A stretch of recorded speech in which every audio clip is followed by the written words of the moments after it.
Device required. See straighttalk.com.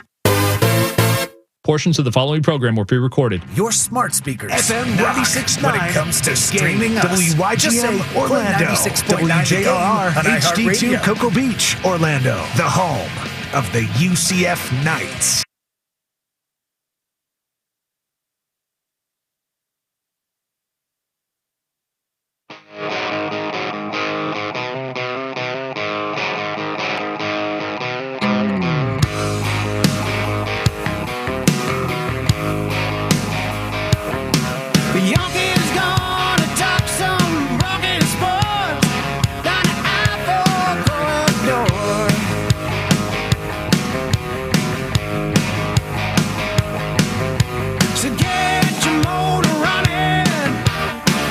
Time to put the pedal to the floor.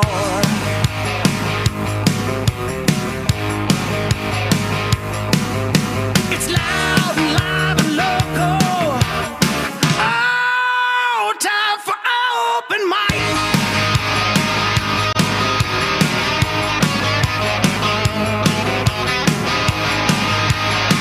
That is correct. We are loud, live, and local every morning right here on FM 96.9 The Game, AM 740, HD 101.1-2. That's just on terrestrial radio. You can also watch us live and in color on social media. If Governor Ron DeSantis doesn't ban us on social media like he did yesterday. We will get into all the social media news. If you want to watch us, just go to the YouTube machine, look for Open Mic live stream, and there we are. Welcome to Open Mic. I'm Mike Bianchi, the Bulldog sports columnist of the Orlando Sentinel, joined as always by co-host Adam Reardon, the man we call the deceptive intellect, and also executive producer Kelly Velez, the man you, our listeners, have nicknamed the Smooth Operator. Good morning, folks. We're getting closer to Memorial Day weekend. I'm so hyped, folks. Oh, my good Lord. I cannot tell you how much. We get Memorial Day off, don't we? You're damn right. Yeah, I won't be here. I'll tell you that much. No show. Sorry. We want to hear from you throughout the course of the show. Give us a call, 407-916-8255. Tweet us at 96.9 The Game, or text us on our Academy Sports and Outdoors text line. That's 50857. Adam Reardon is monitoring our social media feed. Did you just see the microphone fall off of my desk? I did not. I was busy getting the video uploaded to Facebook. Spreaker or something like that? Nah, Facebook. I would do Twitter, but apparently the Twitter password has been reset. Yeah. By the way, I have intel on that, and I got you. Yeah, Kravis sent us the Twitter password yesterday, and I don't know if I'm able to get on our Twitter account at 96.9 The Game either. Yeah. So, anyway. All right. We've got your chance to win $1,000 3 times during the show. Actually, 2 times during the show, because UCF baseball is going to come on at 9 a.m. this morning. They are in the American Athletic Conference tournament. Mark Daniels will be broadcasting that starting at 9 a.m. So we're going to have 2 chances for you to win $1,000 today at 7:10 a.m. and 8:10 a.m. We call it the Game Day Payday. Compliments of International Diamond Center. We like to begin every day, of course, with our Open Mic early morning inspirational quote of the day.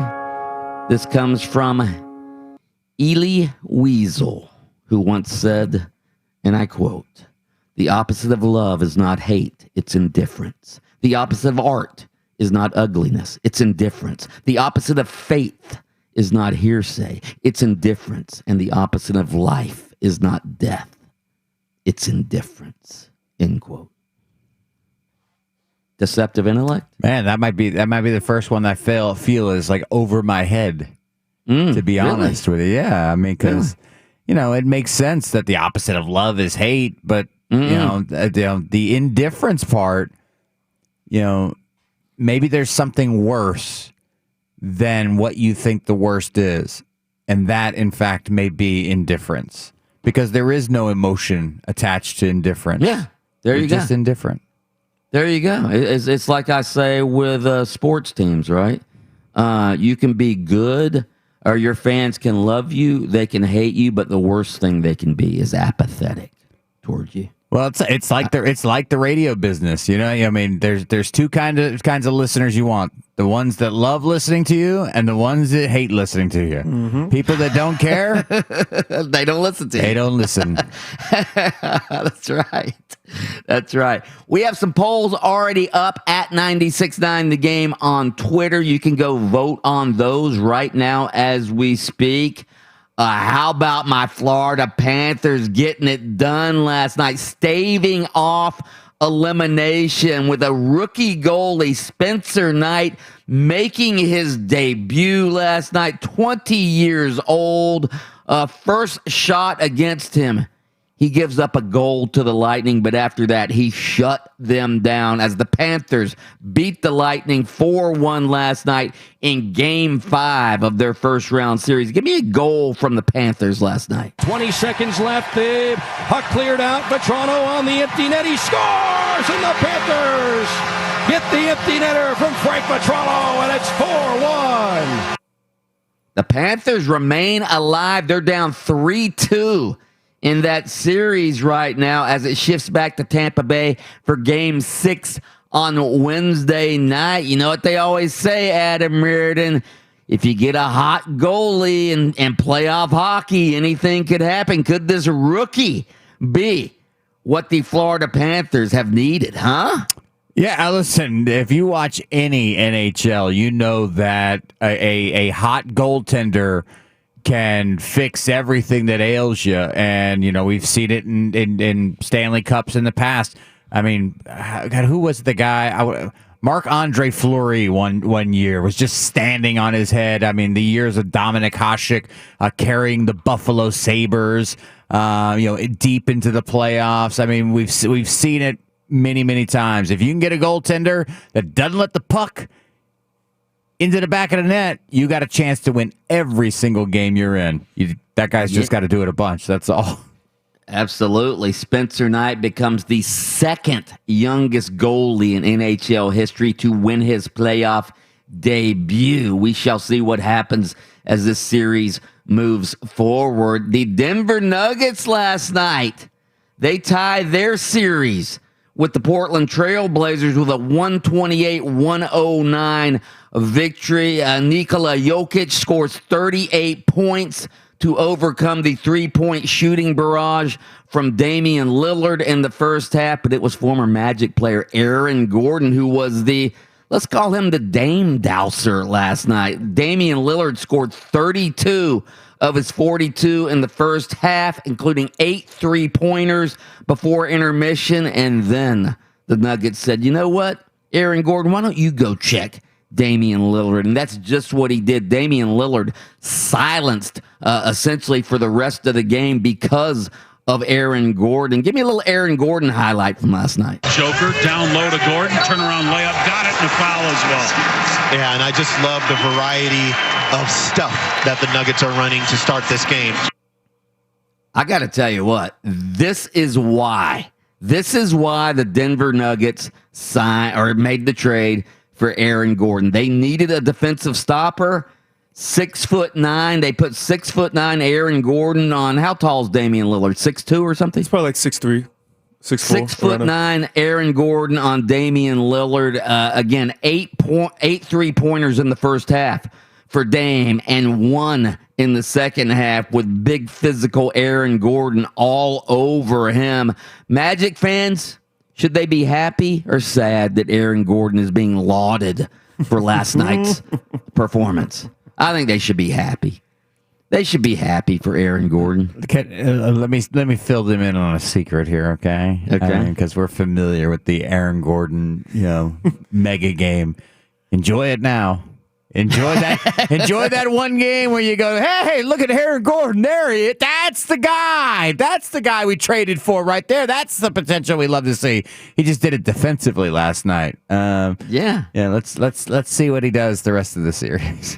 Yeah, they didn't really. Well, again, they don't really need him offensively. They have offense. I mean, what do we figure out? He's like the fourth option on offense for the Nuggets. They needed a athletic defensive stopper, and they got one in Aaron Gordon. If he will just play that role, he'll be in the NBA for a lot more years, all right, because he's really good at that. You know who else is really good? Giannis Antetokounmpo. He had 31 points, 13 rebounds, 6 assists last night as the Milwaukee Bucks rout the Miami Heat 132-98 for a 2-0 lead in their first round series. Give me some Greek freak from last night. Middleton runs the right sideline. Chris, lob it to Giannis, caught it, slam it. Middleton set him up for the two-hand hammer. Shout out to Chris Middleton, too. He's a perennial also. A lot of people, he flies under the radar, but I feel like in this series, he's really shining as well. Yeah, and remember last year when I said the Miami Heat their rosters really no better than the Orlando Magic, even though they made a run to the finals last year? And again, this series isn't over yet, but the Heat get blown out last night. They're down 2-0. Are we seeing that last year the Heat were just a sort of a fluke? A bubble fluke? Is that what they were? Were they a bubble fluke last year? What's their seed? What are they? They're the 6th seed? Yeah, they're the 6th seed. And what were they last year? The 5 seed? I believe so. Yeah, they're the same, right? They were the 5 seed, but we remember how the season went last year. Some of the season was played, then they took, 5 months off, then they got back in the bubble, and the Heat got hot, and they, made a run to the finals. I think they were a fluke last year. I really do. Yeah, they just got hot at the right time. They got hot at the right time, and there were obviously a lot of different dynamics in that bubble last year. You have to admit that, right? Yeah, I still think the best team won last year, but you're right. To meet them in the finals, a team got hot down the stretch. Jimmy Butler was playing out of his mind in the playoffs. And then who was the guy that was dropping all the threes? Duncan Robinson. Yeah, Duncan Robinson. Yeah, no, they just had it going in the playoffs. Tyler Hero stepped up. They had guys in the play that just got hot at the right. It's sort of like if a 4 or 5 seed gets to the Final Four, they played above their seeding, no question, but they played it above their seeding at the right time. It's lightning in a bottle. Lightning in a bottle. Yeah, but they're the same exact team that they were last year. They're just, they just let game number 1 slip away. And then they got pounded in game number 2. You mentioned Tyler Hero. He's somebody who was killing it last year. Fast forward to today. I think yesterday he literally only had 4 points. He played probably 20-some minutes. Yeah. 4 points. Jimmy had 10 points. What are you going to do with that in the playoffs against this team? Against Giannis and them? It's not going to work. Is it bad that, again, I usually root for all the Florida teams. Like I root for the Rays. I root for the Lightning. I root for the Panthers. I root for all the Florida teams, obviously in college. I don't root for the Heat. I want them to lose. That's because you're though you probably won't admit it, that you're somewhat emotionally tied, even though professionally you cover. But I think that being in this city and watching them go through what they've been through the last 10 years, and kind of living the ebbs and flows of this team the way that you do, I think that there's an emotional pull to the Magic. There's no question. Yeah, and plus, you guys weren't even around at the time, but when the Magic and the Heat were first formed, way back in the expansion days, the two cities were battling to see who would get an NBA expansion franchise, and the Heat got one first. The Magic had to wait to get, or Orlando had to wait to get the Magic. So there's always been a NBA rivalry sort of between these two cities, although it's not really a rivalry anymore because the Heat have blown by the Magic like they're standing and still. I did hear you the other day, speaking of that for one split second, is that you mentioned that Orlando has now passed Miami as the major television market. You took great joy in that. Took great joy in that stat. We can't beat you in How'd sports. That taste? Can't beat you in sports. We'll beat you at TV. Yeah, damn right. Nielsen, baby. It's all about Nielsen. We dominate you in the Nielsen rankings. You dominate us in everything else, but we now dominate you in the Nielsen ratings. All right, straight ahead, it's National Wine Day. I'm not wine like I'm whining. No, National Wine Day. Let's have a little bubbly to celebrate. That's next on Open Mic. More Open Mic up next. Cowardly, guiltless, and wrong.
Played soccer when I was younger. My dad used to be a soccer player. Loved soccer. I wanted to play soccer. I didn't want to play basketball growing up.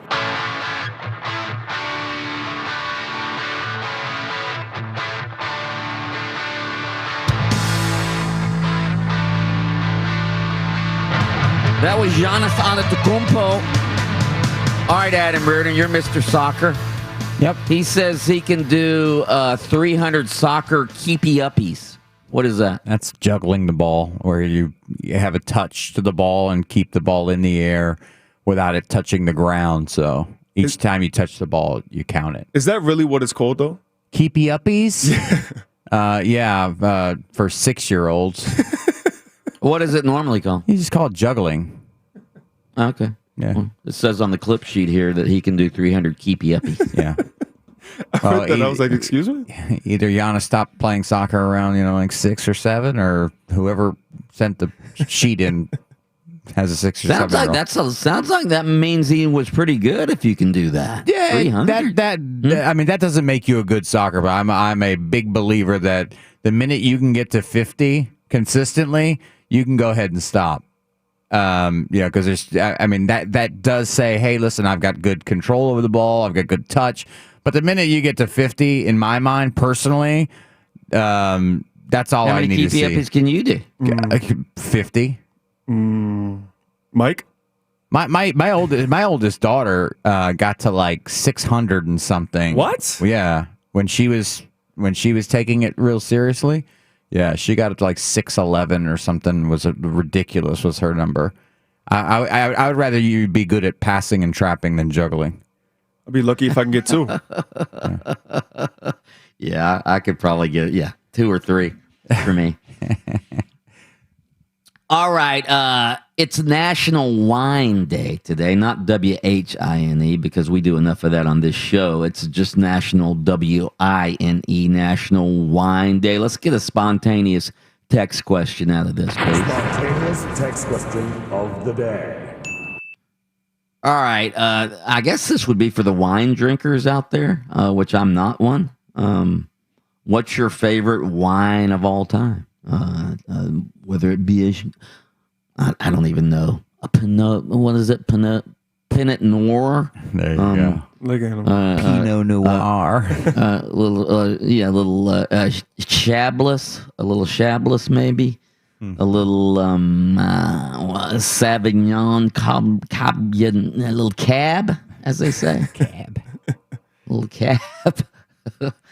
Personally, my favorite wine of all time. I don't even know if they make it anymore, but when we were, in high school, we'd go to the Handy Way or 7-Eleven or Jiffy Food store, and somebody'd be going in, or we'd get one of our older friends to buy us a little bottle of Boone's Farm Strawberry Hill. They still make Boone's Farm? If they don't, the John Stockton of 16 to 17-year-old boys has been retired. Yep. Boone's Farm Strawberry Hill, and then there was another wine back in the day that tasted like Kool-Aid. It was Annie Green Springs was the name of it. Google that, Kelly Velez. See if that's still around. Annie Green Springs, and the flavor was peach. It was Peach Creek was the name of it. And we would get a couple of bottles of Boone's Farm Strawberry Hill and Annie Green Springs Peach Creek, and we'd chug that down before we'd head into the high school dance, and we were rocking. Yeah. Well, you'll be happy to know, apparently it went out of production quite some time ago, but in 2017, they said that it has returned to the market, so you probably can get some Annie Green Springs right now. How much is it per bottle? Can you get it on Amazon? Can you get it on the Amazon machine? Checking right now. They have Annie Green Springs Country Cherry. They got Berry Frost. Where's the price? What about Peach Creek? The great American poet James Todd Smith once said, "Don't call it a comeback." Yes, sir. Do you know who that is, Mike? No. Who's that? I don't know if his last name. Is his last name Smith? I just said Smith. Okay. Yeah, Mike, I see it says that it came back. I'm not seeing any prices, man. Okay. That's fine. I do see Boone's Farm, though. Collector's item. Also, there is a winery out in California that makes a really good wine, and I've actually had it, and I gave it away for Christmas presents one year. It was the Bianchi wine. Oh, yeah. Wait a second. Yeah. Really? There's a Bianchi wine. The yeah, Bulldog? absolutely. Yeah, there's a Bianchi winery out in Napa Valley. Yeah, there it is. Bianchi winery right there. Little Bulldog blush? Is that what they call that? Huh? Yeah. By the way, That's Boone's Farm has a $4 bottle of wine. Yeah. Do they still have Strawberry Hill? Oh, I'm sure that's the gotta be one. the number one That's the seller. one. Like I said, that is the John Stockton to any pre-21-year-old boy who my parents are out of town. What about or little MD 2020? That was for the fellas though. Our friend moved away. Let's pour a little out. I might be the only guy who can name all three of the famous Boone's Farm flavors. You ready for this? Go for it. Strawberry Hill, of course, Boone's Farm apple wine, that was the original, and then Wild Mountain Grape, I believe, was the third wine you used to be able to buy back in the day of Boone's Farm. So, anyway. Text those in to 50857. Actually, hopefully we'll get some, finer wine selections than the ones I have presented. Adam Reardon, do you drink any wine? I drink zero wine. I drink zero wine. I don't drink wine and I don't drink beer. I've sort of settled on vodkas. That's kind of where Vodka I go. And sugar-free Red Bull. That's my jam right there. Yeah. But as a former bartender, I had to learn all the wines and the upset. So I'll never forget when anybody would come in there like, oh, I'll take a Chardonnay, whatever you got, and then I would just be like, you like Kendall Jackson? Kendall Jackson good for you? Because that was the most expensive one we had. They're like, yeah, of course, I love it. Yeah, sure. And then you give it to them, they drink half of it, and then you hit them with the check because their table's ready, and it's like $12 for the glass. $12, yeah. For the glass. Need to take out a second mortgage to get this glass of wine here, for crying out loud. My wife can get 3 bottles of this. Honey, what's that stuff you like, Boone's Farm? It's 3 bottles for the cost of this glass. You don't get no Boone's Farm Chardonnay, though, my friend. No. All right, straight ahead. Should LeBron James tell us if he's been vaccinated or not? That's next on Open Mic. Bianchi's got to get a quick workout in.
From our text line 50857, favorite wine, somebody text in. Allen Iverson talking about practice. Practice. My favorite wine. Maybe we should change the spontaneous text question to your favorite wine, WHINE. Listen, Mike, you've been in this business and you've been around long enough to know any Monday after Florida loses on Saturday. Yeah. The referees! Yeah. You're not kidding about that. Bartles and James. That's not wine. Isn't that like a wine cooler? So I guess it's got the word wine in there. Okay. We're counting it. Cabernet Sauvignon. There you a go. little Robert Mondavi, perhaps. Ooh. Huh? Ooh. You surprised I pulled that out? Yeah, that was nice. Little Mondavi? Absolutely. That was the Sauvignon. How about a little Suter Home? Huh? How about a little Gallo Spagnata? Never heard of that. Gallo Spagnata? My favorite wine's a little sangria with the oranges in it. Oh, fresh fruit. The brunch special? That's it. Sangria. Yeah, does that count as wine? What is that, wine and fruit juice?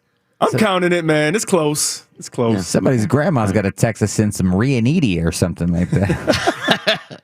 A little Chilla Lambrusco, huh? All right, so LeBron James has been in the news. He violated COVID protocol during well, he didn't know. The NBA announced he did violate COVID protocol when he showed up at a tequila tasting for a tequila brand that he is an investor in, along with, who else was there? The rapper Drake was there, and Michael B. Jordan, the actor, was there, and LeBron James, again, violated league health and safety protocols, although he wasn't suspended. So we talked yesterday, was he getting preferential treatment and all of that? Well, obviously he was, because he's LeBron James. But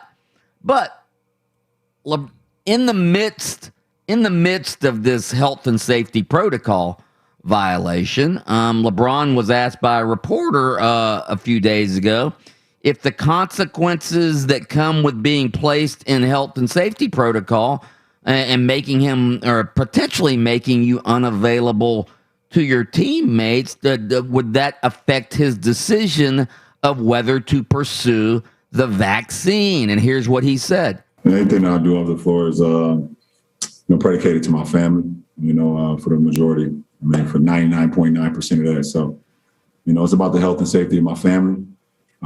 And that's what it came down to. Me being available to my teammates on the floor as me taking care of my body. Do you mind me asking if you're confirming that you did get the vaccine? It's not a big deal. Okay, so that was LeBron James sort of smiling and saying it's not a big deal. Now, everybody sort of assumes that LeBron James has had the vaccination. In fact, my theory yesterday was that's probably the reason that the NBA did not, suspend LeBron James. Besides the fact that he's LeBron James, the NBA probably knows that he's been vaccinated. All right. So again, I think we all assume he's been vaccinated? Yes. There's two reasons why he wouldn't have been suspended. One, he's LeBron James, and the league is not trying. But I think the league would have a big issue on their hands if it came out that LeBron, in fact, has not been vaccinated, was out in public, and then re-entered. I mean, imagine if now 3 Lakers or 4 Lakers test positive, and everybody's looking at LeBron. So yeah. I'd imagine that's the only real.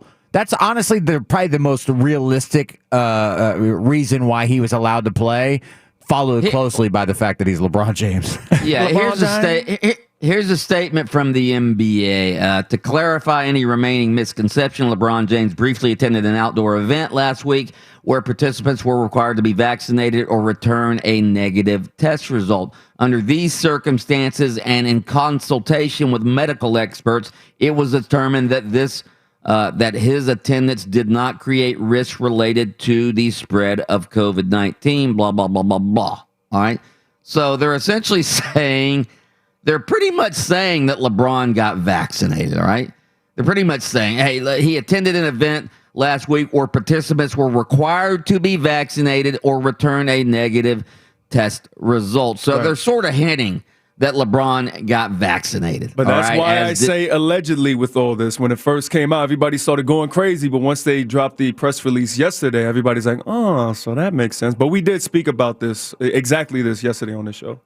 Yeah, but, all right, play the clip from LeBron again when he's asked the question. Anything that I do off the floor is predicated to my family, for the majority. I mean, for 99.9% of that. So, it's about the health and safety of my family. And that's what it came down to.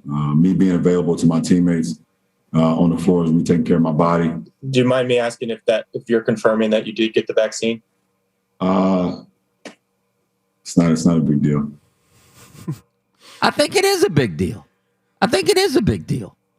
Because again, LeBron James is LeBron James. He is the face. He's the most famous active athlete in the United States. That's fair. He is a major influencer among sports fans, among Black Americans, among white Americans.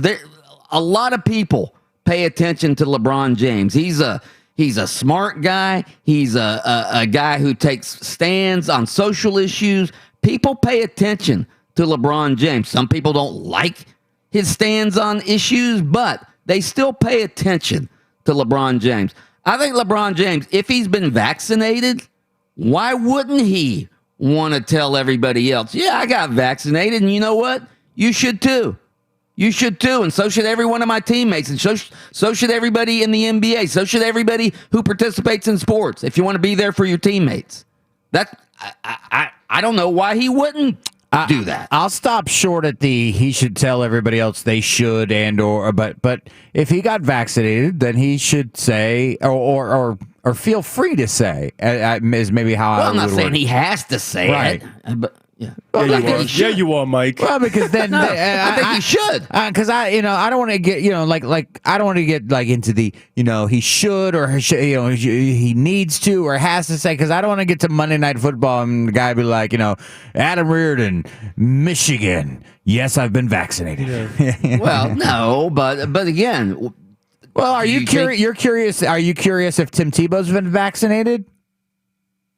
Trevor Lawrence? Yeah, of course I'm curious if every Nick Saban and Gus Malzahn, I asked him. Yes, I'm curious. Absolutely. But your feeling is, well, the problem is these guys, I think, and now LeBron has not been one to shy away from putting his opinion out there, and I think that maybe is the difference. I mean, there's guys like Jordan who tried to walk the tightrope politically, and they never got involved in that. But that's not LeBron. Yeah, but so here's what I do know for a fact, or I truly believe. If Jordan was a player today, you would have no idea whether or not he was vaccinated or not, because he'd want pro-vaxxers and anti-vaxxers both buying his shoes, continue to buy his shoes. True. All right, we do have a thought-provoking daily poll on this. If LeBron's been vaccinated, should he tell the general public and sort of influence them as well to get vaccinated? I think he should. Adam and Kelly seem to think it's his choice. It's obviously his choice. But you see what Mike just did there? See? Seem to think it's his choice. Well, it is his choice, but I mean, it's my choice to say I think he should tell everybody. Right. So, anyway, go vote at 96.9 The Game on Twitter. We got a bunch of polls up there you can vote on right around the corner. A male WNBA coach gets suspended for exaggerating an opposing player's weight in order to get an official's call. We'll discuss that next on Open Mic. Whether you're drinking your morning coffee or sipping on a seltzer, ain't no laws when you're drinking clogs. You're listening to Open Mic. Beach weather is here. It's going to get up to 97 degrees here in Central Florida later in the week. I have found the perfect weekend beach getaway. When it's that hot, you want to spend some time over at the Atlantic Ocean. Let me tell you about Hard Rock Hotel, Daytona Beach. Place is awesome. Just an hour's drive from downtown Orlando. And like I always say, it's like you're driving right into a Caribbean resort. There's a spa on site. There's a health club on site. The beautiful beach, the world's most famous beach, is right in front of you. They have a resort.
Welcome back to Open Mic. I'm Mike Bianchi, the Bulldog sports columnist of the Orlando Sentinel. Adam Reardon, the deceptive intellect. Kelly Velez,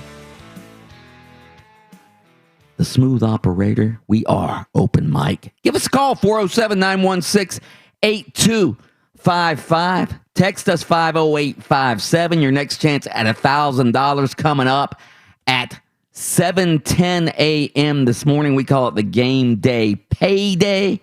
All right. And that's brought to you by International Diamond Center. Our spontaneous text question today on National Wine Day. We want your favorite wine or your most memorable experience drinking wine. I brought up the good old days of my youth when we would drink the cheap wine, the Boone's Farm Strawberry Hill, the Annie Green Springs Peach Creek. Somebody just brought back another memory on the text line. You guys don't probably remember Ripple wine, all right? Ripple wine, the texter says, so nasty that back in the day we dunked for apples in it at a Halloween party. Ripple, isn't that what Fred Sanford used to drink? Yeah, absolutely. In fact, you're Fred right. Sanford. I forgot about that. Fred Sanford. I think one time he mixed Ripple, and he said, special occasion, I'm going to mix my Ripple with a little champagne, and he called it Champipple. Nice. Little Champipple, yeah. Also the company behind the crypto XRP, Ripple. Wow. Fun fact. Somebody else texted. By the way, check my memory on this, Kelly Velez. Ripple, I think Ripple used to have a flavor. What was it? Something pink, like tickle pink, maybe. What was it called? Yeah. Ripple tickle pink. Yeah. Check that. What? Is that correct? Well, I'm looking it up right now. That's funny. The first thing that came up when I look up Ripple was Champipple. Yeah. Really? All right, let's see. Yes. Lamont, you big dummy. You big dummy, have a sip of this champagne. This one says Pagan Pink. Mike, does that sound familiar? Okay, maybe it was Pagan Pink. Yeah. What did you say? Tickle Pink? Tickle Pink. Yeah. Tickle Pink. I think there was some wine company had some Tickle Pink, if I'm not mistaken. Dark Horse Cabernet Sauvignon, Sangiovese, a little nice Italian Paisano wine. Is that how you say it? Sangiovese? You know that, Adam Burton? I don't know that one. No? Okay. All right. Where do we want to go with this segment? All right. So, God, you guys see this story? Is this the Wnba story you teased? Because I haven't heard it, but I'm interested. Okay, well, we'll get to that in a minute, but I wanted to. This is a tragic story, actually, but wow. 172 runners took part in an ultra marathon in northwestern China over the weekend. All right. So it's one of these, endurance tests through a mountainous part of China. 21 of these runners died because I guess while they're running through these mountains, somehow a patch of extreme weather came up, including high winds, and temperatures just plummeted. And because of the harsh conditions, 21 of these runners died in China. What? Yeah. Could that happen in the... I don't even think that could happen in the United States, could it? Well, yeah, first of all, happen. Yeah, but isn't there... I mean, can't you predict what the weather is going to be? But most of the time in things like that, don't they have paramedics, things of that nature, following them just in case anything happens? It's an ultra marathon. It's like a 100 and... What is it? 100-kilometer race. Oh, okay. Yeah. I'm with you now. I'm with you. This ain't like, hey, I'm running down the street. This sounds like the New York Marathon. Yeah. They don't have. They don't have the doctors and the media and the big press truck following around. That's one of those. You finish when you finish. It might take you a day or two. I watched a documentary one time about a guy who was an ultra marathoner and did it through the desert. Like there's like this ultra marathon, and then the wind shifted, and like there was a sandstorm, and so the way that that works is like it totally disorients you. And this guy was like lost for like I want to say like a month or something like that, and then they finally found him. Did he finish? He finished, yeah. He's getting to finish his life. That's what he's getting to finish. Damn, All right, another story I'll get to before the WNBA story is this story. I mean, what would open mic be without a little Tim Tebow news? All right. So Trey Burton, former Tim Tebow teammate at the University of Florida, NFL tight end. He was also recruited by Urban Meyer to play quarterback at the University of Florida. Urban Meyer essentially told Trey Burton when he got to Florida, "You're too good to sit on the bench as a backup quarterback. Why don't you convert to tight end?" And that's exactly what Trey Burton did. He converts to tight end. He ends up, did he get drafted? I don't even know if he got drafted as a tight end, but he eventually hooked on as a tight end in the NFL. And again, became a really good one. Became a really good tight end in the NFL. He earned a 4-year, $32 million deal with the Bears before the 2018 season. So he's made some money playing tight end in the National Football League. Here's what he says about his former teammate, Tim Tebow, playing tight end. Quote, "I don't understand the outrage. There are 90 roster spots. If they want to bring someone in, why not? A lot of teams take flyers on guys from various backgrounds every year." And again, I don't think this is going to work. I always have to preface what I'm going to say about Tebow with, I don't think this is going to work. But it's not like he's on the real team here. He's on the 53-man roster, or he's on the 90-man off-season roster. If he makes it, he'll be at training camp. He may get cut, the first cut. Anyway, these 90, go look at some of the people who get shots on these 90-man rosters, all right? A lot of them are undrafted free agents who aren't going to make the team anyway. So I think it's a little overplayed that Tebow's taken somebody's spot here. And that has been your stance, Adam. Well, no, I think it's a little overplayed on the 90-man roster. My stance is this: is that it's just, it doesn't make any sense. Because I would ask Trey Burton this. I'd go, all right, since you've been in the league more so than me, and you know more about these 90 roster spots than I do, how many, seeing how Tim Tebow has never played tight end in his life, how many of those 90 roster spots go to 34-year-old men who have never played before? Yeah. That's the part I'm struggling with. Take the name off, okay? How old's LeBron? How old is LeBron? Like 35? 35, maybe? 35? Do you think LeBron, I mean, listen, I think LeBron is good I would take a flyer on him at tight end, absolutely. Yeah, but he's still been a professional athlete for the last 7 years. Who's a 35-year-old? I've been retired for 7 years, never played this position guy. Pro baseball is professional sports. Oh, well. Although baseball, I do believe, is the only sport where you can play 162 games and gain weight. That's right. That's beside the point. That's my only issue. That's my only issue with it is that, they take flyers on basketball players all the time coming out of college when the guy's 22 and they go, Hey, you're not big enough to play forward in the NBA. Why don't you try tight end? Hey, there's a player in this the Basketball Africa League, BAL, the Basketball Africa League. That's the league that the rapper J. Cole is participating in. There's a player over there now, Terrell Stoglin, who's one of the best players in this league. I guess he's a former American college basketball player. He's saying that why is this rapper taking a spot?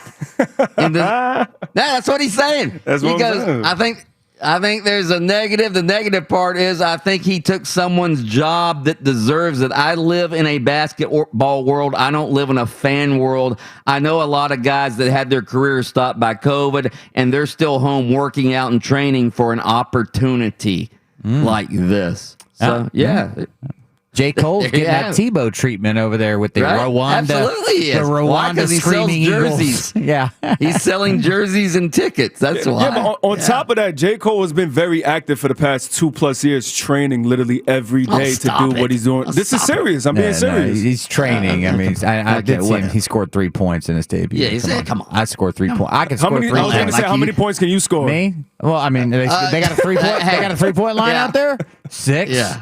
Yeah, 6. Just stay at the corner. If I'm left open, I could score. I could score 3. Yeah, I'm telling you, there's 2 other human beings on the face of the planet got the range that I got. It's Steph Curry and Dame Lillard. Look at you.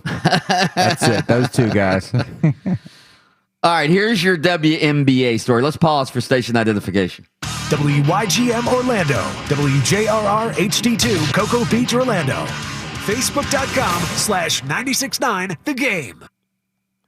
I hope Kelly Velez wasn't going to go that J. Cole deserves to be in the league because he's been training. Why, Mike? You've been going with the Tim Tebow deserves a spot because he's Tim Tebow this whole time. Right. Well, again. But listen, my whole thing, right? If you're out here actively working towards your goals, doing what you have to do on a daily basis, you're grinding, you go out there. Because to my knowledge, he had a whole tryout and all that. You go through tryouts, you sign a couple-day contract. He's not signing for a year. He signed for a couple days. He grinded his backside off to get there. You feel me? It's not like it's being given to him. That's my outlook on it. So it's like if you work your way to get there, it's the same exact thing. It's the same exact Tebow thing. He got no, it's that not, opportunity. He didn't take reps for the past 2+ years at tight end and worked his butt off to get there. I guarantee you, Tebow has taken a lot of reps before he even signed a contract with the Jacksonville Jaguars. We just don't hear about it because Tebow's not saying anything. Tim Tebow caught a lot of passes in his career as like a backup quarterback. He's the guy that's like catching the ball and then throwing it back to the quarterback who's trying to warm up. So yeah, he's caught a lot of passes. He's got a lot of quick snaps. Yeah. All right, I'm giving the greatest college football player I've ever seen a shot. Actually, he might not be the greatest I've ever seen, but one of the greatest college football players of all time. I'm giving him a chance over a hip hop star who averages. At tight end, absolutely. Did he even play? Did J. Cole play college basketball? He has been playing in those summer leagues. I mean, like rec leagues. Yeah, but some of these rec leagues. I mean, listen, if you play in the Orlando Y last year. Listen, if you play at what's that? The Rucker, that Rucker Park, like the Dykeman leagues, Rucker Park. There's another one, Life and Times over in New York, that Chris Brickley, who trains a lot of the NBA players, and they run all the time Black Ops basketball during the off season, and everybody's there from Dame to James Harden. J. Cole did pull up to one of those.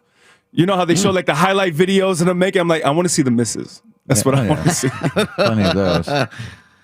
All right, so controversy in the WNBA. Connecticut Sun head coach and general manager Kurt Miller has been fined $10,000 and suspended for 1 game after making a comment to a game official regarding Liz Cambage. Is that again? I don't. You got it. I don't. Liz Cambage of the Las Vegas Aces. All right. So in an Instagram, Gory Cambage said that Miller tried to get a call from one of the officials during Sunday's game between the Aces and the Sun. According to Cambage, Miller said, quote, "Come on, she's 300 pounds," end quote. Said Cambage, who noted that she's 6'8", 235 pounds. "I will never let a man disrespect me ever, ever, ever, especially a little white one." Whoa, wait a minute. Whoa, right. Hey, hold on. Now she's bringing race into it. Yeah, okay. So now it's become a racial spinning issue. out of control now, this thing. Right. So anyway, on Monday, before the suspension and the fine was announced, Miller apologized. Quote, "During last night's game, while arguing a call with an official, I made an inappropriate and offensive comment in reference to Liz Cambage's height and weight. I regret that. I said it in the heat of the moment and want to sincerely apologize to Liz and the entire Aces organization. I understand the gravity of my words and have learned from this," end quote. All right, so he was suspended for a game, fined, what did I say, $10,000. Mm-hmm. All right, obviously, I don't, if you're a male coach, you shouldn't say these things to a female player. But I'm gonna turn this around a little bit, and I certainly agree with him. Getting a 1-game suspension. Where if he'd have been a male coach in the NBA, no, right? Yeah. If he'd have said, no "Hey, chance. Shaq weighs 400 pounds," no way. You don't get that, right? No. I mean, like Charles Barkley has been known as the round mound of rebound. People have been calling Charles Barkley fat on the court for as long as he's been on a court. Listen, there are issues in the world of sports when it comes to women's sports. There are terrible things that they have to deal with all the time. The pay gap discrepancy, all that stuff. That's negative. Here's a positive. We protect your feelings more so than we would protect a male athlete's feelings, okay? Because you're right, 100%. There is nobody who gets called fat on an NBA court that the NBA Adam Silver's looking around going, hey, wait a second. Did you call him chunky? Did you just call him chunky? Chunky monkey just now? What's wrong with you, did you say what you said? You told him to have another chocolate chip cookie? That's it. That's a $10,000 and $10,000 sounds like a lot of WNBA money to me. I hear $10,000 in the NBA, I go, I hear $10,000 in the WNBA, I go, woohoo! Hit that man's wallet hard. How much did Nate McMillan get fined again for that next comment? $25,000. 25 bands. Yeah, but it's different.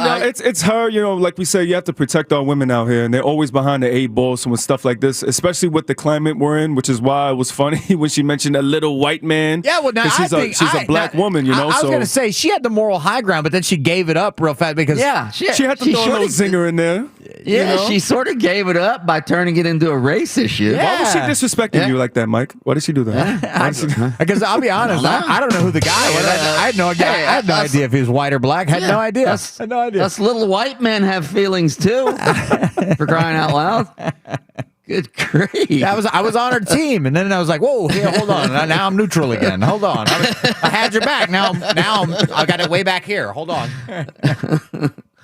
Other story in the news, the CEO of the PGA of America has apologized for the poor crowd control on the 18th hole of the Ocean Course. We saw it yesterday. We talked about it. Yeah.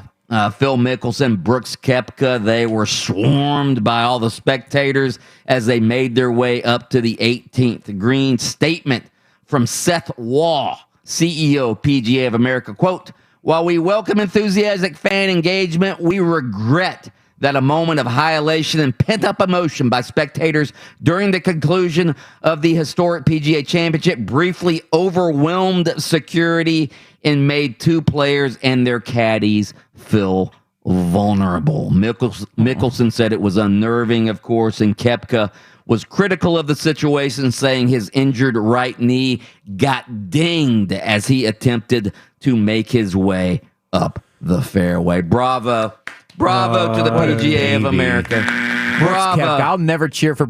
I'm putting Brooks Koepka in my Matt Kuchar category. I got my knee got bumped. My knee got bumped. Easy for you guys who are fans who, we want to get drunk and storm the course. Easy for you guys to say that. If you're one of the golfers out there and you're getting stormed and bumped, believe me, I've been on the field when fields were stormed at football games. I've seen people get knocked down. I've seen people get concussions. People have been paralyzed. I'm not saying that was going to happen at a golf course storming, but it's essentially a riot out there. I just picture Mike when everybody's storming the field. Mike's like, "No, wait." No, absolutely.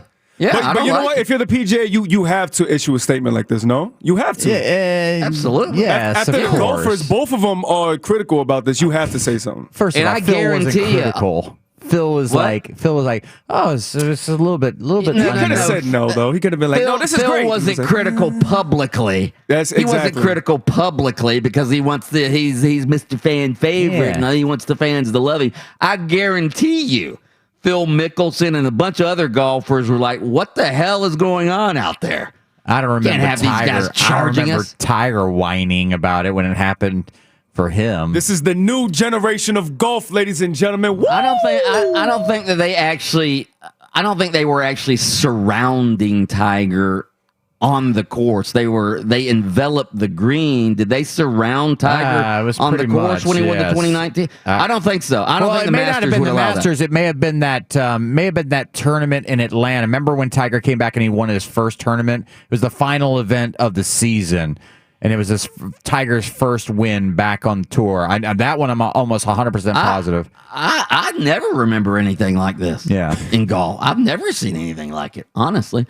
All right, straight ahead, we have the sound off. We're gonna react to the quotable quotes, the hottest quotable quotes of the day. That's next on Open Mic. But first, your chance at $1,000.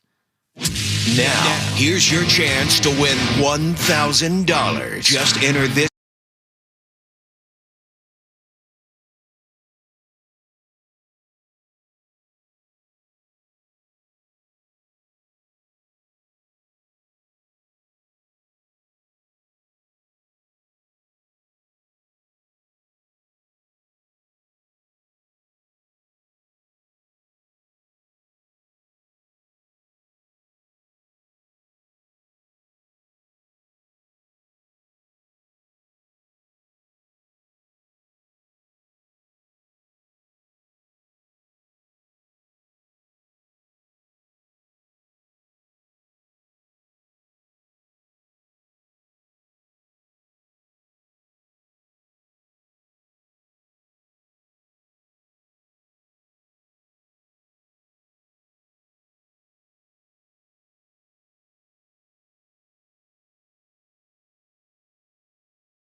The sound off. Adam Reardon just sent me a story, by the way. It was the 2018 Tour Championship when the fans stormed onto the course when Tiger Woods was winning.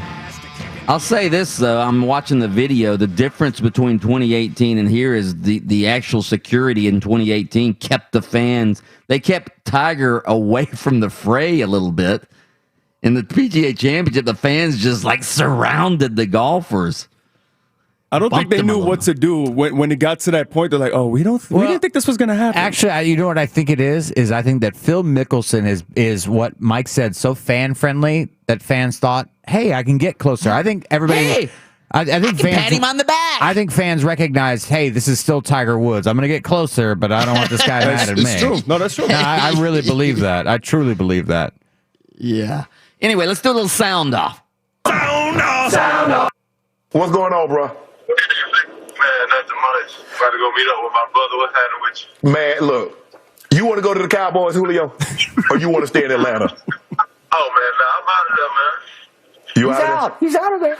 Ideally, where would you like to go? Right now, I want to win. Okay. Well, don't go to Dallas. If you go, you ain't winning in Dallas, Julio. Man, listen, come on, man. You already know, I know. Okay. Can you remind him we're on television? Ask him why we're the Dallas. Listen. You know how people is, man, with all that going on with the picture. Yeah. And all that stuff like that. Okay. Man, I ain't never been on that. You know what I'm saying? Okay.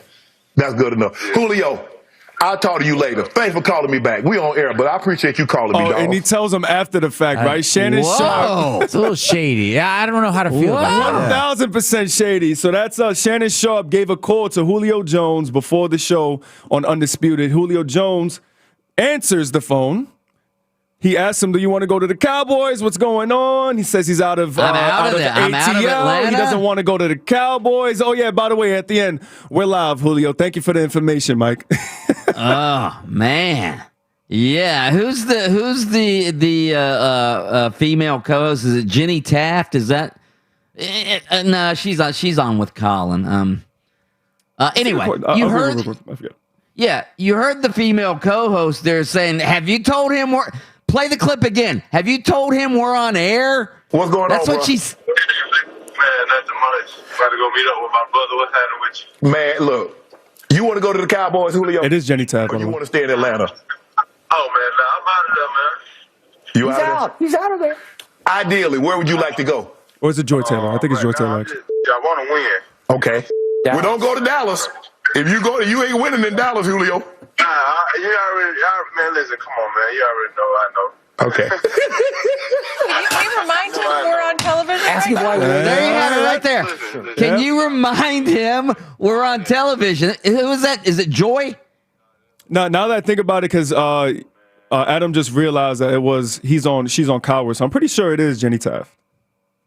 Anyway, she said it right there. I have an issue with that.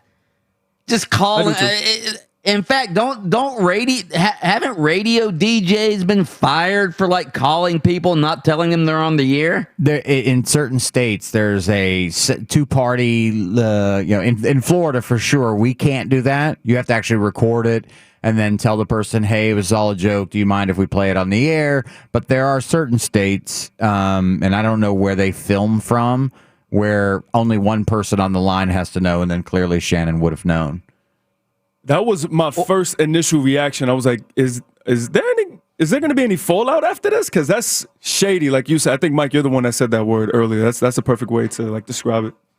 That is a little shady in my book. Unless Julio Jones knew ahead of time that they were going to call him on the air, and he was, and if he knew that, that's fine. If he knew if Shannon Sharp says, "Hey, I'm going to call you, we're going to call you on the air," then that's fine. But Shannon Sharp at the end of that said, didn't he say, "By the way, we're live" or something? Yeah. So yeah. But by the way, I can imagine if he did feel a certain way, he would have tweeted out immediately, like, "Hey, I didn't know." Like, I don't think he said anything yet. Yeah, I don't think the stories I've read, I don't see Julio Jones objecting to it. So maybe he knew, and Hell, maybe he wanted it out. Maybe that's why he allowed Shannon Sharp. How about Jacksonville fans like creating a trade scenario? You didn't hear the part where he said he wants to win? I mean, you just won one game last year, okay? Yeah, right? Yeah. Right. Anyway. All right. Of course, the refs are doing the best job they can, but when you maybe think you get fouled, you're always gonna yell or whatever. So I think they have the toughest job. They make a good call or bad call, someone is gonna yell at them. So it's something that I don't know how anybody wants to become a ref, to be honest. But I'm trying to do my best and just. Try to keep my calmness, just to help my team win the game, and I think I'm doing a good job, especially this year. Even last year I was doing a good job. The Joker, Nikola Jokic, got a little fiery with one of the refs the other night, Adam. And right here, he says, I don't think I know anybody that wants to be a ref. They have the hardest job out here. No, listen, I tell people this story all the time. The year before I started coaching, I actually reffed soccer. I signed up and I said, well, let me be a referee. I want to learn this side of the game. I did that for 1 year. And now you will never see me argue with a referee ever on the sideline. I don't argue offsides calls. I don't, when my players start arguing with referees on the field, I tell them, knock it off. Just get back, because he's not going to change his mind. They make a lot of mistakes. They make enough mistakes that over the course of time, I'm going to benefit from just as many that I feel that I'm victimized by. Right. And I've come to grips with that reality, so it's easy for me to just move on from what would be a bad call in the moment, because I know 10 minutes from now, a bad call is going to go my way. And so, I suggest every parent, every player, every coach, 1 year officiating before or as you get involved in sports, and you will have a different appreciation for what those people will go through to sort of regulate our games and to keep them from getting out of hand. And sadly, I'm on the sidelines a lot with youth soccer parents. God, those parents are so nasty, and regardless of age, too. Of these, I've seen 12-year-old referees being yelled at by 35-year-old men. What? Yes. I mean, it's sick. Honestly, it's sick.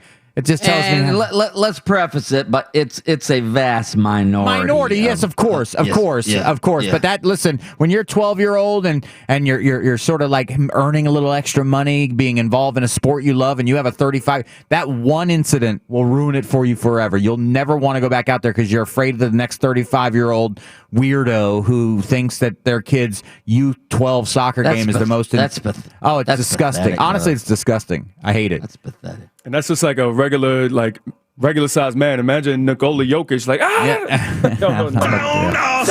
with that deep voice. It never been about the draft picking Jordan. I love Jordan. He's a great kid. He a lot of fun to work together. I love the coaching staff. Love my teammates. I love the fan base in Green Bay. It's incredible 16 years. It's just kind of about a philosophy, and maybe forgetting that it is about the people that make the thing go. It's about character. It's about culture. It's about doing things the right way. Aaron Rodgers just exclaiming and letting people know that this whole decision, what's going on in Green Bay right now, has nothing to do with Jordan Love, nothing to do with what happened in the draft. It's all about principles, Mike. Well, yeah, and it's all about Green Bay's front office. You say he mentioned everybody and thanked everybody there, the players, the coaches, all of that. He never said anything about the front office. So obviously Aaron Gordon is feuding with the front office in Green Bay, and he's trying. What did I say, Aaron Gordon? Yeah, Aaron Rodgers is feuding with the front office and wants out. And you know what? He'll probably get his way because, and he's got the leverage. He is the player. He's the star quarterback. He's the MVP. If he wants out and they can get something for him, he'll probably get out. That's just the way it is in sports today. If you play a premium position and you're good at it, you have the leverage in sports today. Sound off. That's a sound off for today, ladies and gentlemen. Straight ahead, historic happenings in high schools in Orlando. 2 players in Orlando are skipping high school altogether to jump to the pros in basketball. That's next on Open Mic. Open Mic. We'll be back in a couple minutes. Who has the best radio show in town? Come on, Nick. Tell us. I'm not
Interesting story by Buddy Collins in the Orlando Sentinel this morning. You can check that out at orlandosentinel.com. Cheap plug. Buddy Collins, thank you. Buddy Collins is he's the dean of high school sports writers in the state of Florida. He covers high school basketball very, very closely, covers the state tournaments every year in Lakeland. Anyway, he writes a story this morning. Something historic is happening right here in Orlando. So there are two players that play at West Oaks Academy. They're twins, Matt and Ryan Booley. All right. So they came to Orlando in 2020 to play their sophomore seasons of basketball at West Oaks Academy. I think the coach at West Oaks Academy, Kenny Gillian, I think he coached them in AAU ball. So they're from South Florida. So they transfer up to West Oaks Academy to play their sophomore years of high school. Well, guess what? They're not playing their junior or senior years of high school. They've signed a 2-year contract described as a, quote, $1 million deal to join the new Overtime Elite Professional Basketball League. Again, these guys are prodigies. They're 6'9". They're going to bypass their junior and senior seasons. They're the first American players in the sport to sign with the U.S. Pro League before finishing high school. Quote from West Oaks coach Kenny Gillian: "They are pioneers for this league. They're tremendous players. They're competitive. They're outgoing. When you see them on the court, even in games where they are going up against future pros, they stand out. They're the full package. They're going to wind up being millionaires before they step foot into the league." All right, and he goes on with the quote.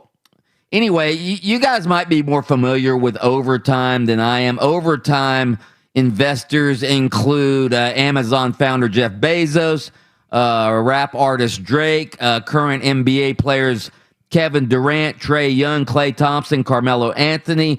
Overtime made its brand name as a digital content producer that is, I guess it's really popular among young athletes to sort of get their highlights and videos out there. Adam Reardon, you know about this? Yeah, definitely know about it. And I mean, they've been quickly moving too, as far as going from that space and now into one that competes with the world of college basketball for the best athletes and competes with high school basketball now for the best athletes.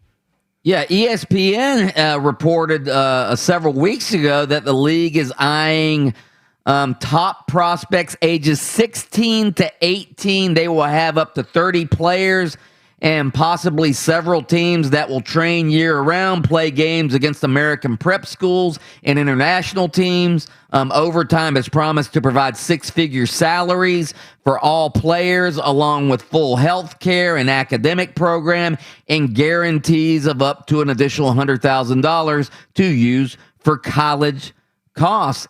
I got to tell you, I like it.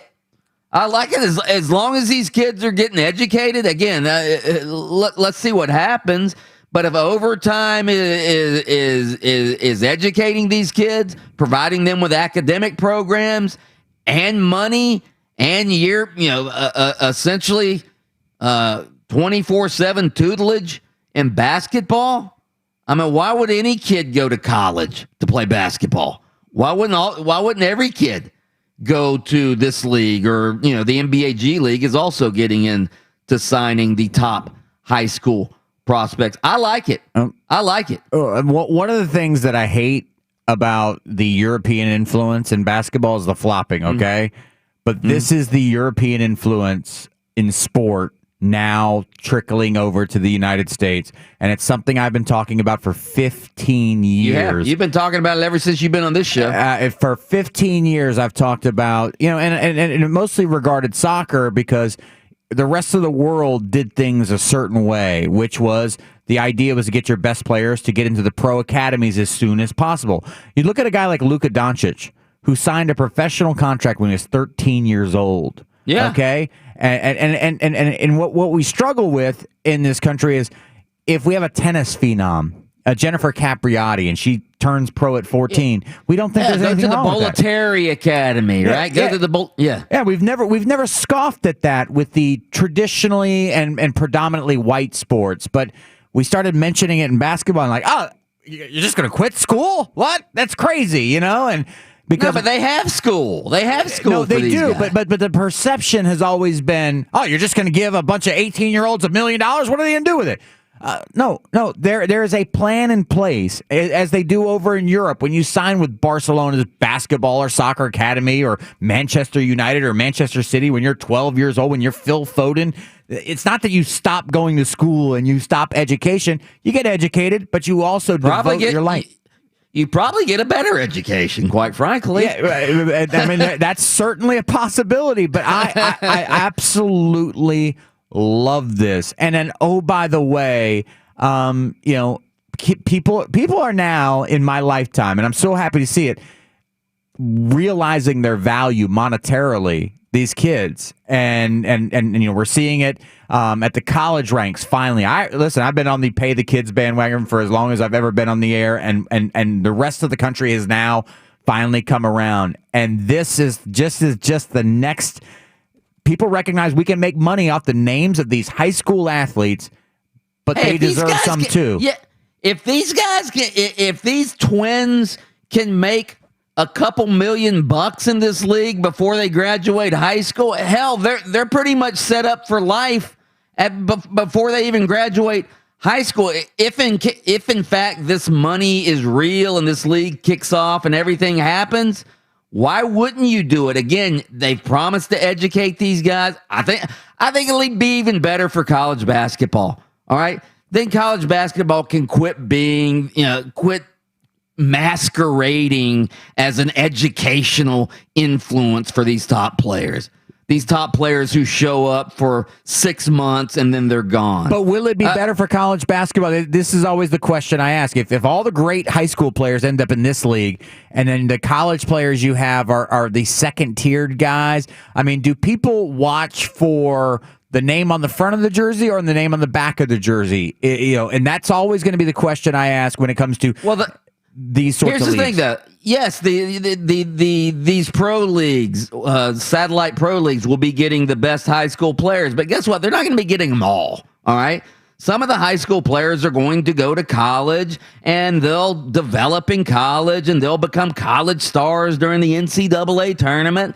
No, in fact, they'll probably stay in college longer, because they're not the top high school players, and therefore you'll actually get to know these guys while they're in college. You're not here today, gone tomorrow. I think it would help college basketball. Actually, you may be right, because we talked about this is a 30. They're talking about 30 players, right? So it's the best 30 high school players are going to go decide to make $1 million as opposed to play for free. And so you'll get guys that end up staying 2 to 3 years in college versus the one and dones. And so by the time they're juniors, we'll recognize their names like we used to with the Christian Leitners back in the day. Yeah. So anyway, I think it's a win-win for everybody. We'll talk to Buddy Collins about this at 8:15 a.m. this morning right here on Open Mic. Straight ahead, Adam Shadoff, Fox 35 sports anchor, is going to join us. We're going to do a little shout-out with Shadoff and tackle all the hot topics of the day. That is next on Open Mic. This is Markel Folks at the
It's loud and live and local. Oh, time for open mic.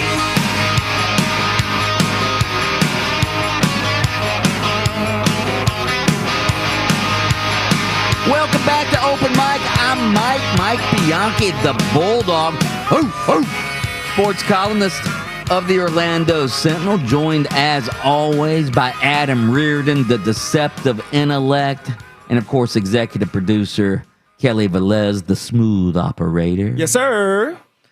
Together we are Open Mic, the troika of sports talk radio excellence in the megalopolis, the 17th rated Nielsen TV market in the country. Talk to him. Central Florida. How's that taste, South Florida? We surpassed you, Miami. We got you in the Nielsen ratings. And you know who's next? Tampa. Woo! You're next. You're next, Tampa St. Pete. We are coming after you. You want to know why? Because on both sides of us, you know what we have? We have land. You know what you have on one side of you, Tampa? Water. There's nobody that lives out there except fishes and whales and otters. Okay? Actually, I don't think otters. Otters? I was about to. I have an otter in my backyard. And I have a little pond in our backyard, and we've seen 2 otters out there. Those otters are mean. I don't know. We lived on a lake a while back, and there was some otters in there, and those things are mean, nasty, and mean. They look, playful and everything. Yeah, but you don't want to get near an otter. Well, because when you were a kid, you used to eat those otter pops, and so automatically you make the correlation that otters must be good. I feel like that happens a lot these days, like polar bears with the Coca-Cola, the little teddy bears, and then the real teddy bear will slice your face off. Koala bear. That's probably why kids at the zoo, like they climb into the polar bear thing because they see the Coca-Cola commercials. Bad move. Thank God my kids never did that at a zoo because I know what a Bengal tiger can do. And I was like, well, if I go in there, we can't have more kids. I mean, I don't know what you want me to do. I'm kidding. I jumped. All right, before Adam Reardon, before Adam Shadoff comes on at 8 o'clock, let's do some highlights from last night. How about some highlights for my Florida Panthers getting it done against the Tampa Bay Lightning rookie goalie Spencer Knight? First playoff game last night. Didn't get off to a great start, but ended up having a great postseason debut.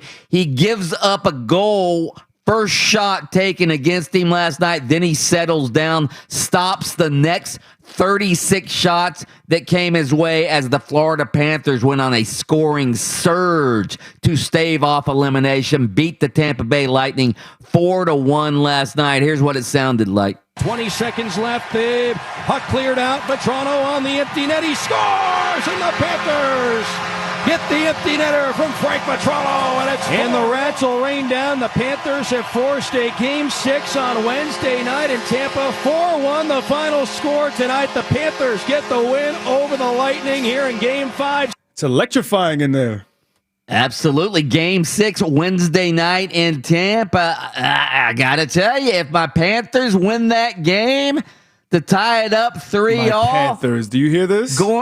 Going back to South Florida, I got to tell you, Adam Reardon, if Spencer Knight, the rookie goalie, gets it done again Wednesday night, then they have a hot goalie, and that means if you have a hot goalie, you can go far in the Stanley Cup playoffs. There's no question about it. That's the guy. That's probably the most important man on the ice. Have you seen a picture of this guy, by the way? I happened to see SportsCenter as we were talking about it earlier. I've seen a picture. I know his life story. I mean, I've been a lifelong Panthers fan. Of course, I've seen a picture. This guy, he looks like, he looks like a guy who would help you at, like, Geek Squad. You know what I mean? Like my computer's not turning on. I don't understand. He's like, well, hold on. I got to go stop 36 shots tonight in the Stanley Cup playoffs, and I'll be back to help you tomorrow. Yeah. Yeah, it's amazing. Yeah, it's a good story. Then he takes his false teeth out and shows you that he really has no teeth because, hockey goalies always get their teeth knocked out. Well, I mean, it was his debut tonight. Actually, not hockey goalies, hockey players do that. If he's lucky, Mike, if he sticks around the league long enough, he can only hope to have 4 teeth left. In the NBA last night, Giannis Antetokounmpo, the 2-time MVP, gets it done. 31 points, 13 rebounds as the Milwaukee Bucks routed the hated Miami Heat 132-98. Here's Giannis from last night. Middleton runs the right sideline. Chris, lob it to Giannis, caught it, slam it. Middleton set him up for the two-hand hammer. Two-hand hammer, the Heat down 2-0. I'm calling the Heat from last year a one-hit wonder. They are the Macarena of NBA teams from last year. One-hit wonder. They are the Kung Fu Fighting, if you want to go way back. The Kung Fu Fighting. What's the most well-known one-hit wonder? Ice Ice Baby. Doom, doom, doom, doom, doom, doom. Or what was the one, Eileen? Come on, Eileen. Come on, Eileen. Dexy's Midnight Runners. There you go. So anyway, Heat get clobbered by the Bucks last night. What about Aaron Gordon getting it done for the Denver Nuggets last night? Shut down Damian Lillard in the second half. Lillard was on fire in the first half for the Portland Trailblazers. Scores 32 of his 42 points in the first half, including 8 3-pointers before intermission. Then in the second half, the Nuggets put Aaron Gordon on Damian Lillard, and he turned into the Dame Dowser. He turned out Damian Lillard's flame and turned it down, held Damian Lillard almost. He was invisible in the second half with Aaron Gordon on him as the Nuggets tie that series with a 128-109 victory. Give me a little Aaron Gordon offense from last night. Joker, down low to Gordon, turnaround layup, got it, and foul as well. Yeah, and I just love the variety of stuff that the Nuggets are running to start this game. Yeah, I got to tell you, I feel good for Aaron Gordon, though. I don't think Magic fans should, begrudge Aaron Gordon anything. He was sort of critical after he left Orlando, but not really. I mean, Orlando fans are way too sensitive when a player leaves and says, I'm glad to be at my new team and things like that. Do you hold anything against Aaron Gordon, Adam Reardon? No way. No. Aaron Gordon is Aaron Gordon. I mean, he went 13-6-2 last night. Yeah. That is an Aaron Gordon night if I've ever heard of one. And played great defense. And that again, if he concentrates on being a really good defender who gives you some offense, that's fine. Nothing the matter with that. He's not going to be an MVP candidate, but he's been in the league 7 years. He is what he is, right? Yeah, no. This is Aaron Gordon. And listen, if you can get something out of his size, his length to defend a scorer on the perimeter like Dame Lillard, then that's the bonus. I mean, listen, if he's going to give you 13 and 6 in a night, that's what you need to expect from him. I mean, he's going to score 30 every 15th game. Don't get excited by that because that's an aberration. That's the once in a while. This is your real life right here.